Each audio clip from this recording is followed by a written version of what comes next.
This is Steve from Boxing UK in association with Supreme CBD. Delighted to be joined in Rotherham by Johnny Nelson. What brings you here, Johnny? It's literally just down the road from my house, and Izzy, who owns GBM Promotions, he's the CEO.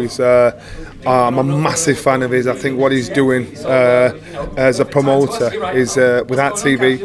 I think it needs our support too, because there's a lot of fighters that are out there that are the undercard fighters or the fighters that never get the chance to get on TV, and he's the one that's giving them a chance. And he's a pretty good setup, nice meal, a good little show. So it's a nice little mix. I have to ask, what did you have? We had the chicken curry and the desserts, quite nice, aren't they? I did too. Two of them.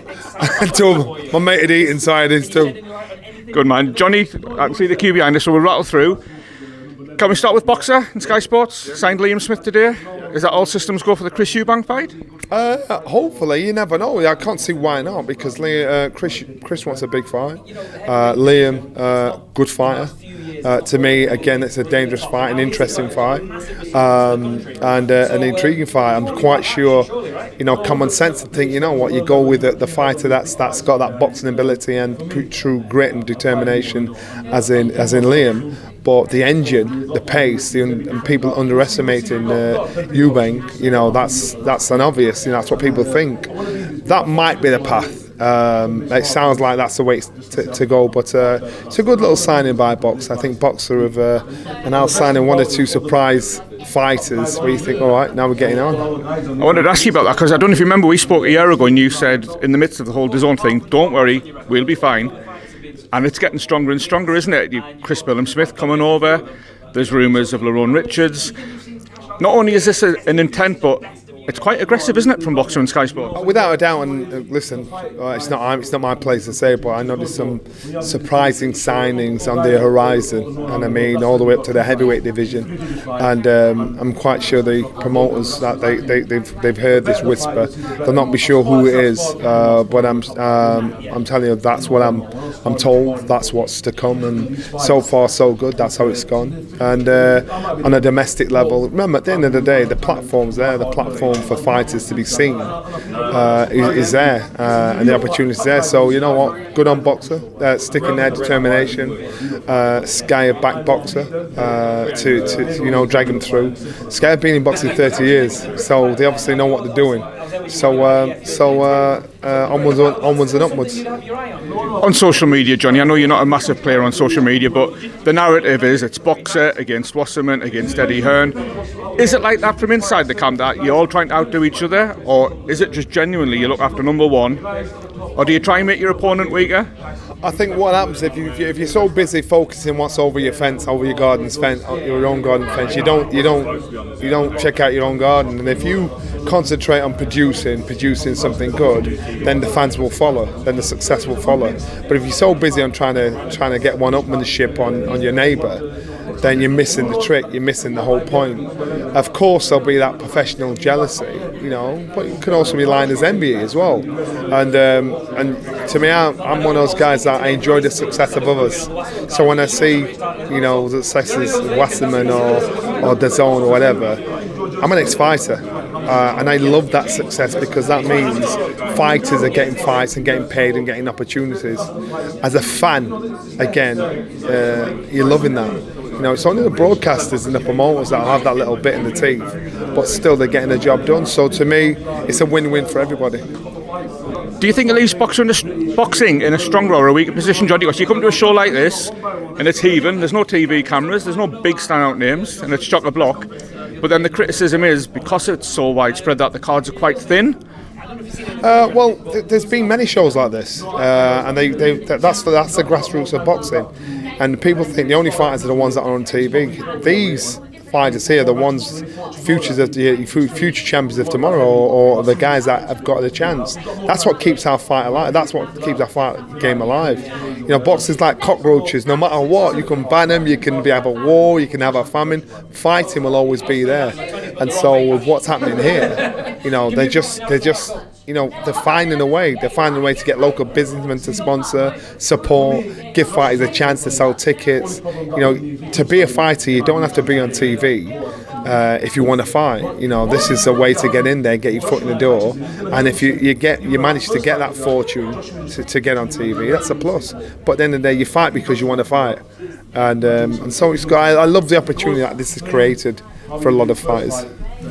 Two very quick ones. I have to ask you about AJ Usyk. It was the big press conference this week. We spoke to Adam Smith on Wednesday, and he said it's almost certain to be on DAZN, but he couldn't rule out. Is there even the slightest chance that Sky might get this?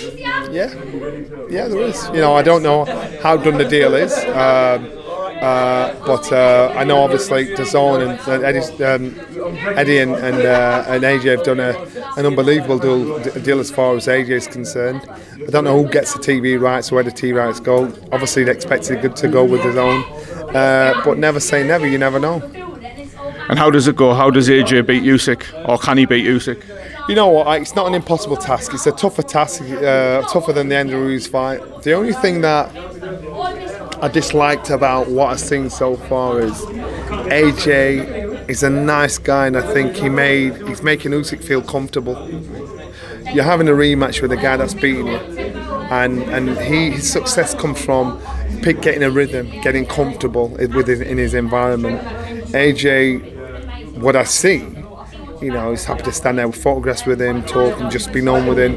He needs to get this guy to feel uncomfortable. Don't be his mate. Don't be like his comrade. You just think, I'm going to smash your face in. That happened with Andy Ruiz first. Yeah, that's what I'm saying. And so when I saw that, I'm like, I just thought, no man, don't go down there, AJ. You want to make this guy feel uncomfortable, because once he's comfortable, that's when he boxes brilliantly. You just want to cut that out. You don't have to be his mate.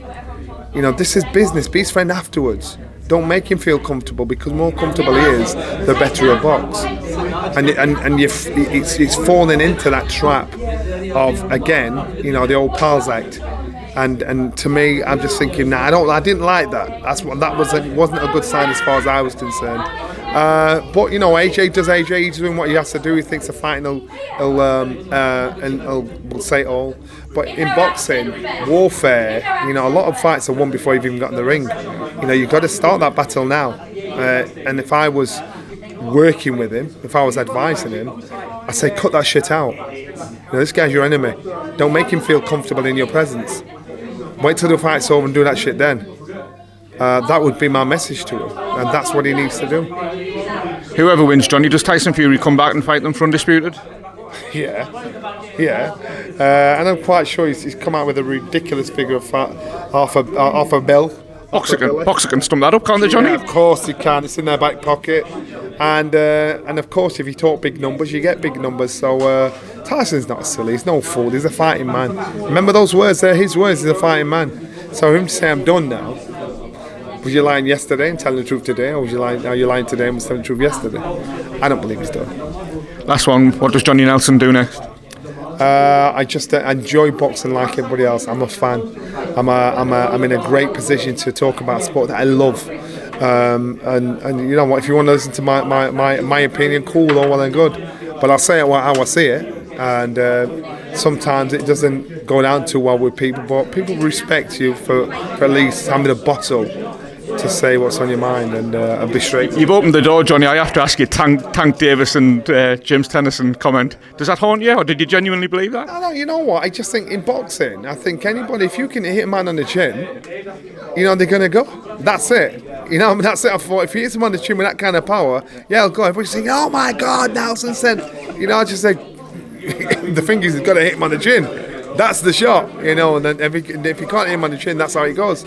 You can't tell me any fighter in the world, if they get in the chin, no matter how brilliant they are, they're not going to rock. And that was my whole point. I said, the power he's got there, if he gets him on the chin, there could be problems there. I stick by it. If I say something, I'll be able to stand there and I'll be able to back up my ball saying, this is why I'm saying it. Just listen to the facts. Don't read the headline and think, my God, he said this. I think the other one is, which makes me smile, Usyk, Tony Bellew is technically better than Usyk. And people forgetting, who was winning on points in the fight before he got stopped? On points. So that means someone was technically more advanced than the other. You know, that was it. Tony Bellew, the pressure got to him, and Usyk took over then. Just thought, if I just press him, I press him. Tony Bellew's tactics were spot on.